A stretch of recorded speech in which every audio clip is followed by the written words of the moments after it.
Lənkəran şəhər mədəniyyət mərkəzində 2025-ci ilin yekunlarına həsr olunmuş region gənclərinin və idmançılarının ikinci həmrəylik forumu keçirilib. Forumda Lənkəran, Astara, Masallı, Lerik, Yardımlı və Cəlilabad rayonlarından olan rəsmi şəxslər, gənclər, idmançılar, məşqçi müəllimlər, eləcə də idman və ictimaiyyət nümayəndələri iştirak ediblər.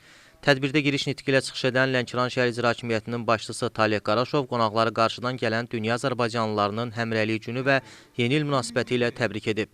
Ölkədə böyük uğurla həyata keçirilən dövlət gənclər siyasətinin əsasının ümumilli lider Heydər Əliyev tərəfindən qoyulduğunu, bugün gənclərlə iş sahəsində əldə olunan nailiyyətlərin məhz Prezident İlham Əliyevin bu siyasəti ardıcıl olaraq davam etdirməsinin məntiqi nəticəsi olduğunu bildirib.